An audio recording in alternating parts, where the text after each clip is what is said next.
All right, hey, sports fans, welcome to another edition of Football Talk. This is of course, an Inside Sports production. I'm Charles E. Smith Jr., and as you know, I do not do this show alone. I also get some of the best talent you will find anywhere. And again, as it will be throughout the entire season, my esteemed co-host will be none other than Chris Lardieri of FootballNation.com. You can also follow him on Twitter at Chris L. Sports. So without further ado, let's go ahead and get this show on the road. Mr. Lardieri, what's happening? Not much, Charles. Again, the introductions get better and better. I thank you, and it's great to be here, and we've made it through 1 week of the NFL season. Let's do this. All right, fantastic. Well, you know, the first week of the season, of course, it was all about the rookies starting at quarterback, namely Andrew Luck and Robert Griffin III, or RG3, as I'm sure it's going to be bellowed for at least a decade now. Andrew Luck, he didn't have too much luck against the Bears in his opener, but RG3, you know, whether you like the Redskins or not, whether you were a fan of RG3 or not, but you got to love the way that he opened up and went into the hostile territory in New Orleans, and his Redskins, that's the Washington Redskins, they beat the Saints. They took them down hard. Oh, yeah, they definitely did, and not only was it surprising, it was impressive because, let's face it, despite all the problems with Bountygate and Sean Payton not being there and the interim coach not being there, so the interim coach is in charge, the Saints are still considered a playoff caliber team. So to go down there in that dome, which is probably pretty fired up in the aftermath of Hurricane Isaac, and go down there and put the beat down on the Saints is very impressive. And I know, like everyone says, it's only 1 week, but he was the only one of the 5 rookies to succeed this week. So I think there'll be bigger and brighter things to come for RG3. Right, and you know what the thing is I liked about him, and you know one of the things even in preseason, I don't take preseason ball that seriously, but just looking at mechanics, and what I like is when I look at him, I see someone who possibly can become, you know, in the mold of maybe a John Elway, maybe a Steve Young type, as opposed to going the Michael Vick route. You know, just having the patience, looking for your receivers downfield, and then, you know, running when there's a possibility, as opposed to standing in the slot, or excuse me, in the pocket for a half a second and then running for your life. RG3 has got some poise in the pocket. Definitely. He's a guy who will hang in there and throw, but at the same time won't be afraid to run if he needs to. He's not going to be a guy where the pocket breaks down, the coverage is tight, and he's just going to take off and run. He'll hang in there. And I think he showed glimpses of that at Baylor. And you know what? He's got the right coach to show him, and Mike Shanahan. I mean, this guy took Rex Grossman and got him to beat the Giants twice last year. So, I mean, I'm sure he's pretty happy to have his this new weapon in his arsenal. Yeah, fantastic. So we'll see what they do. It looks like you know, they may have a little easier time this week. They're playing the Rams, although the Rams, you know, surprisingly enough, they seem to really rattle Matt Stafford, and they're giving Stafford all that he could handle. So are we seeing maybe a little change in attitude from the Rams? Definitely. They've got some really good young talent on defense, and they've got the right guy to coach them in Mr. Jeff Fisher. So maybe not this year, but in the next year or two, I think the Rams are a team to watch out for once they get the offense turned around.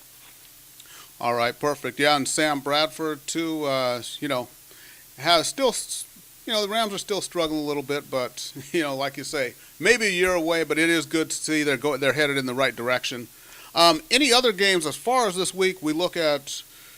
You know, what about the Niners? I mean, the Niners over Green Bay, and that was the Niners, kind of a team that both of us, maybe me a little more than you, but we kind of poo-pooed the Niners a little bit last week or 2 weeks ago when we did our NFC preview.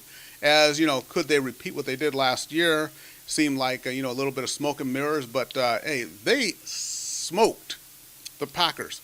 And the Packers defense, we found out, it was no fluke. Those guys are really, they're not good. Let's just go ahead and just say that. They're not good. I definitely agree with you. I think that was the most impressive victory of the week. All apologies to Peyton Manning in Denver. But to go into Lambeau And, we all know the 49ers defense is great. They nearly single-handedly beat the Giants in the NFC title game last year because Alex Smith couldn't get it done. But I think that's why you and I kind of poo-pooed the Niners, which Alex Smith would show up, especially given the fact that Harbaugh kind of made advances to try and lure people. So Alex clearly put it past him, and he's clearly been preparing. And you know what? I just think Jim Harbaugh is going to be one of these coaches to be reckoned with down the road. I mean, who knows? He might be one of these Gruden or Belichick types, these intense guys that just will their team to mold his personality. And like I said, it's only 1 week, but I was impressed they went into Lambeau, whether it's a good defense or bad defense. The Niners really showed they're not taking their foot off the gas. Yeah, definitely, and Alex Smith especially. And you like to see Alex Smith, if you're a 49ers fan, you like to see Smith win a game like that where, granted, there's 11 guys on both sides of the ball and everything, but really, this is a game where where people focus on the quarterbacks. It's Alex Smith against Aaron Rodgers. That's really kind of the way that people look at these things like that. And he came through big time. Definitely made the throws when he had to. He hit Randy Moss, blasting the pass for a TD, and then Vernon Davis, who had a little problem dunking after the fact. But, they weren't just relying on David Akers' foot, even though he kicked a great 63-yarder in the first half. Alex Smith drove them when the Niners needed him to. So good start for San Francisco. All right, so let's go ahead and move on here on Football Talk. And, the other thing, Adrian Peterson. How about Adrian Peterson coming back for the Vikes, and then the Vikes winning in overtime over the Jags? But Peterson, 17 carries, a respectable 84 yards. So it seems like he's not really intimidated by that knee injury he had. Yeah, that's unbelievable, because I remember the day it happened. I believe it was on Christmas Eve last year, and they said all of next year, no questions asked. Is a serious knee injury. He blew it out. And to be back and play well less than 9 months later is unbelievable. So kudos to him. They're right now is your front runner for comeback player of the year. There you go. Now, one other game when we just talk about, we talk about the highs and the lows, and one of the lows, and I don't know if any of you who saw this game, but the Philadelphia Eagles playing against the Browns, I mean, in the ugliest, and Michael Vick throwing 4 picks against a true no-name defense like that. And this is why, we were talking about this whole thing of Michael Vick and can the Eagles get to a Super Bowl. I got to go back to what Shannon Sharp said when it was when Brian Billick was still coaching the Ravens and he thought he could get to a Super Bowl with Kyle Boller at quarterback. And he said, the Ravens have as much of a chance of getting to a Super Bowl with Kyle Boller at quarterback as I do winning the Kentucky Derby riding a donkey. And I'm beginning to think that with anyone who thinks, and as I say, all due respect to the fans and the backers of the Eagles, but if you think that team is going to the Super Bowl with Michael Vick at quarterback, it's not going to happen. Nope, and I watched some of that game, and yeah. I think it was more a function of the Browns snatching defeat from the jaws of victory, right, per se. They basically handed the game back to him. Brandon Weeden was awful, and they just let Vic drive the field down at the end of the game. But you know what? And then the gun's under Andy Reid's definitely under the gun in Philly, which I feel bad for. His son passed away during training camp, and I agree. I just get this feeling that it's not going to be a pretty sight in Philadelphia this fall. Yeah, and that's one of the games. Coming up this week. We can go ahead and get to our picks of the week segment here, but Baltimore playing ferocious defense as they always do. And when I looked at Baltimore, the way that they rolled up Cincy on Monday night, it looked like they're kind of playing, they should have been in the Super Bowl last year. They know it. And it looks like they may be on a bit of a mission this year. Yeah, that could be the turning point for them, blowing that game. They may just have that one focus. And, again, another Harbaugh, this time John coaching them in Baltimore. And most importantly, I think we've seen a new Joe Flacco. I think something's been lit under him. Yeah. And, I think he's just going to erase the doubters, and this is his year to turn it around. So watch out, Pittsburgh in the AFC North. There you go. And what about, let's talk about the other Monday night game, and that was the Chargers and the Raiders. the Chargers, the Raiders looked absolutely horrible, but the Chargers, they played a pretty good game. Chargers played a good game. Granted, the way the Raiders play, they couldn't have beat Long Beach Poly, but the Chargers played pretty well. Anything you took away from that game? I think if you've got Nate Kading on your fantasy football team like I do this year, you're in good shape. He could shape up to be the David Akers of this year. The Chargers are not going to get in the end zone a lot until they get Gates on track and they get Ryan Matthews back, because they really should have put the Raiders away. I mean, that poor backup long snapper, I forget his name now, it wasn't completely his fault, but two special team snafus like that, you need to punch a ball in the end zone and put the team away. I mean, at one point I turned to my wife and I said, you know what, this is making me drowsy. I should watch more of this when I have insomnia. That's what I took away from that game. But Darren McFadden kept busy and 13 catches out of the backfield. So key for the Raiders this year is he's got to stay upright as he goes. So go the Raiders. But just stay. And then when you got Chris Berman screaming in the play-by-play booth, that's just icing on the proverbial cake right there. Yeah, he doesn't belong there. He's great at what he does, doing the highlights, but just stay away. I don't want him calling home run derby, never mind NFL regular season games. Exactly. And, well, Nate Kading, he has that history. He's always been good in the regular season. The problem is late in the season and when you get into the playoffs, that's when Nate Kading's leg tends to go Norwood on him. Yeah, New York Jets fans will remember that. We pushed a few wide a few years ago in San Diego. And, that's one thing I had a kicker on as a guest one time, believe it or not. I thought it would be brutal, but it turned out okay.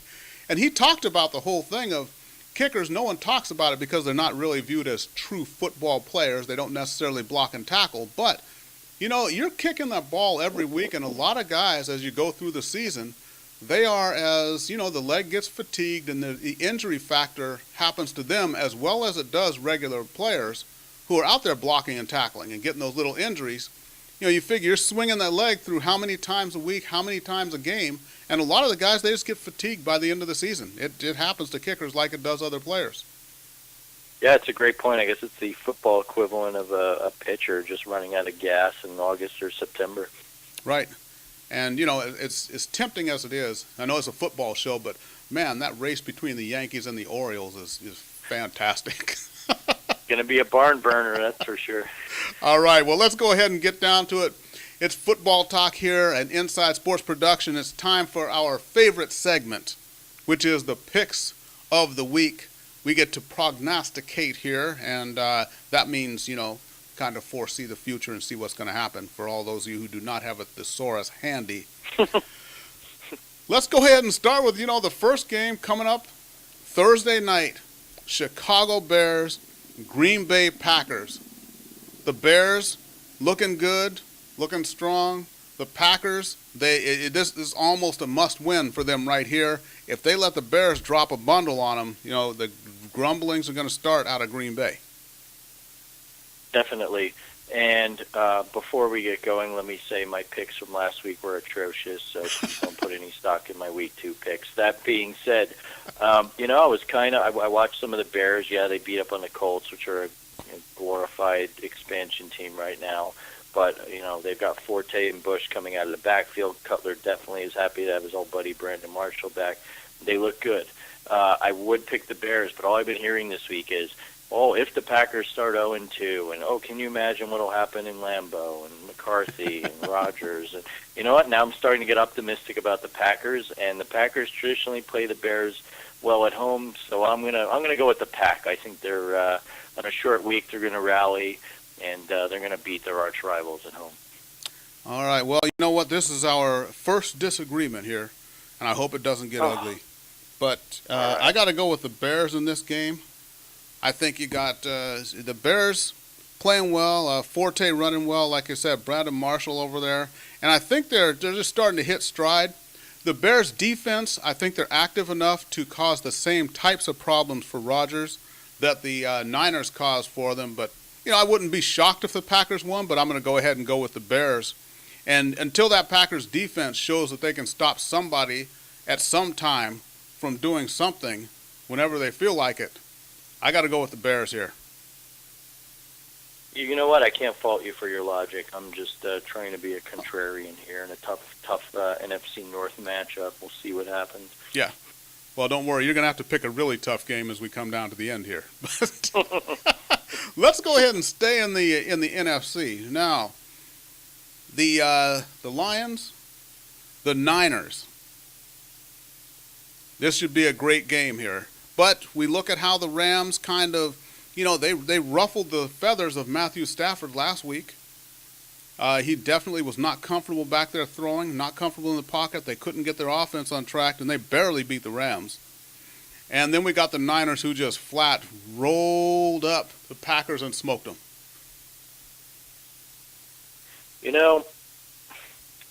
I'm picking the Niners because A, they were impressive in Green Bay, and B, the Lions just traditionally, I think, on the road, on grass, especially against a tough defense like that, I think those are the factors working against them. That said, I think it'll be a good game. I think Stafford will rebound.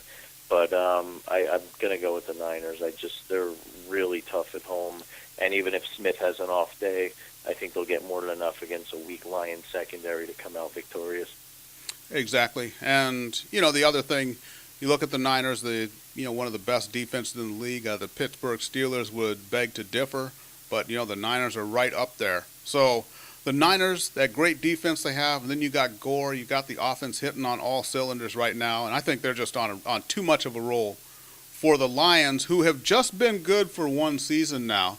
So they got to learn to overcome adversity like this, got to learn how to win, playing big games. So I got the Niners in this game also. We can go ahead and agree on this one. All right, that's good. All right, fantastic. Let's go ahead and switch over.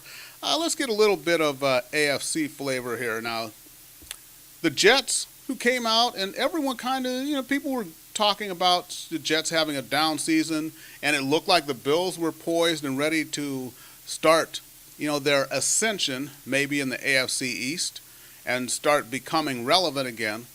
The Jets go out there, they really take care of business against the Bills. Then you got the Steelers, who, in that tough classic Sunday night matchup, Peyton Manning starting his first game for the Broncos at Mile High, playing against the Steelers. Good game there. Peyton Manning looked good. Steelers lose. Jets win. Now they play each other this week. I'm going with the Steelers. I think they'll bounce back. I think they missed a couple key players on defense in Denver, Ryan Clark, James Harrison. So I think they'll rally the troops. And, really that no huddle is what killed the Steelers. I think their D just ran out of gas at the end, and then Roethlisberger forces a ball, game over, pick six. But I think the Steelers will rebound this week. The Jets lit it up against a Bills team that I don't even know if the defensive side of the ball showed up or they just had some stunt doubles in there. But, it was over before it was over. Right. And I think the Steelers will present a different challenge this week for Mr. Sanchez and crew. So I think your Steelers will get in the winning side this week. Yeah, I'm going to go with the steel curtain myself here. I got the Steelers getting in the win column. And, this game is in Pittsburgh, in front of the home crowd. And, like we say, the full complement there on defense. Ryan Clark does not play because of he can't play in those altitudes. That is why he was out. Harrison was injured. And, first game of the season. So, yeah, I got the Steelers in this game. And that's another one we can agree on there. All right, we're getting somewhere. Although I do like Darrelle Revis as a lockdown corner. But you got Mike Wallace on one side and Antonio Brown on the other, and Revis can only cover one side of the field. Exactly, and they still got Heath Miller over the middle, too, so Roethlisberger needs to find him again. Definitely. So let's take one more here. How about the Ravens? Baltimore Ravens in Philadelphia. Normally, I'd say the Ravens would be a no-brainer for me. What worries me is the Eagles at home play up or down to the level of their opponent. That said, I think the Ravens are on a mission this year, like we mentioned earlier. And my little wild card in the analysis is Joe Flacco is going to be playing before his probably family and friends just across the river from South Jersey. So I think he's going to put on a show and want to show the Philadelphia fans what they're missing out on. I go Ravens. All right, and, well, I look at the Ravens Look at how they played against Cincinnati. Look at that offense that they shut down Cincinnati's offense now. And you got, we talk about the Vic element, but I just don't see a whole lot from the Eagles this year. And anyone can play one bad game, and if you're back in the Eagles, you may want to brush off that game against Cleveland as just one bad outing. But what I see is, seriously, I see a team in turmoil, and I see the Eagles getting worse before they get better. And like we said before, Baltimore looking like they're on a mission. They played angry last week and just whooped up on Cincy. And I think there's going to be a massacre in Philadelphia. I take the Ravens. I take the Ravens in this one. All right, we agree on 3 out of 4. I'll take it. We do. All right. Well, and now this is going to come maybe the biggest of all. Huge Monday night matchup. This is one of those where you just want to sit and enjoy this particular game. If you were a gambler, you're not going to touch it. There's all those other games to bet on. You don't touch this game. You don't pick one team or the other team. You don't touch the over-under. You just sit back and enjoy the pure football this is going to be. We got Peyton Manning against Matt Ryan, Matty Ice, who really needs to learn to win big games like this. But the Monday night matchup, the Broncos and the Atlanta Falcons. In ATL, talk to me. This is a tough one, and Peyton likes playing in domes. The Atlanta defense, I think, won't present as much of a challenge as the Steelers did on Sunday night. But I'm going to buck the trend. I'm going to go Atlanta. I was impressed with the way they played in Kansas City. They're a good home team. I think Ryan and Julio Jones are poised for big things this year. I'm hoping it'll be a shootout, although you never know. Regardless, I think it'll be a close game. But I'm going to go with the Falcons. I just think they're one of those teams that's really, I think, set for a big turnaround and bigger and brighter things in the NFC. So that'll be my most difficult pick of the week, but I've got faith in Matty Ice for one more week. Well, this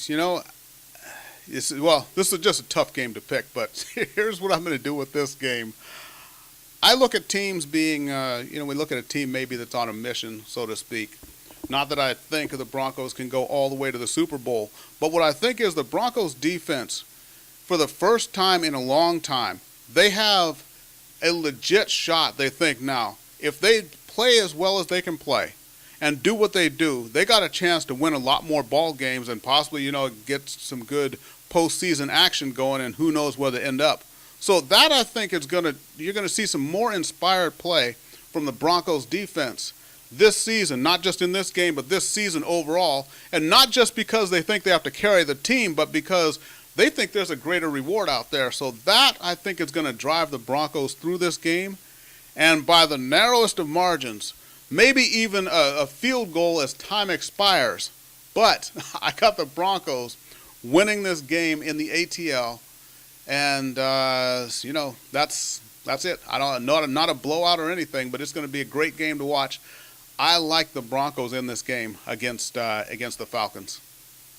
Yeah, and regardless, I think we can agree that ESPN's happy that they finally got a nice marquee Monday night matchup after the two dreadful ones we endured this past Monday. So win-win either way for the boys in Bristol. And I think in 2 weeks, the Thursday night football game is going to be the Browns and the Ravens. Is that what it is? Yeah, and I think you're right. I haven't gotten that far yet, but that'll be another insomnia cure for yours truly. You just got to wonder when they schedule these games, just what exactly are they thinking? I know that the games have to be played, and that's a division game and everything. It's on the schedule, but to schedule it as one of your marquee matchups, I don't quite get that logic. But you know what? I'm not one of the boys in the room making those decisions, so I'm sure it's something that's way beyond my level of intellect. Yeah, the guys that make the big bucks, right? Yeah, exactly. So, all right, well, we're just about to wrap things up here, but, we didn't really what did you think, really, of Peyton Manning's debut there against the Steelers? He seemed to look pretty good, seemed to be settling in pretty well. What did you see as we have a couple of minutes here? Yeah, I mean, I was definitely impressed. He ran that no huddle like he hasn't missed a beat. There was a lot of talk about his arm strength. NBC flashed a stat that when he last played with the Colts, a Hmm. similar out pattern he threw, he hit about 49 on the miles per hour on the gun, and this particular throw in Denver, he hit about 47. So not a lot off the fastball. I think mentally he's still there. He took a couple hits, wasn't really pounded too much, but we'll see what happens as the season goes on, the wear and tear. And most importantly, Peyton's played in a dome his whole career. So let's see what happens in November and December when it gets cold there in Denver and the wind's blowing. How he handles that. Guy's really been the beneficiary of 72 degrees and a nice roof over his head. So I think longer term, that's what we have to look for. But regardless, it's very impressive. I don't think he missed a beat, which was good to see. All right, and one game that we didn't really talk about much, one of the games coming up as we just finished our picks of the week, but was something with a little bit of intrigue and not just for, just on one side, and that is the Tennessee Titans in San Diego to play the Chargers. Thinking of that game, and I talked about in our NFC preview, or excuse me, the AFC. I don't believe in Chris Johnson. Chris Johnson had a monster season, but I just don't believe in him, buy him as a legit threat week in and week out as a premier running back normally is. No, I agree with you, and I had heard someone say during the week that coming out of college, a knock on Chris Johnson was that if there's a hole, he'll hit it, but you make him work for it or try and create something, he won't do it. And Hmm. that happened a lot against a revitalized Patriots defense.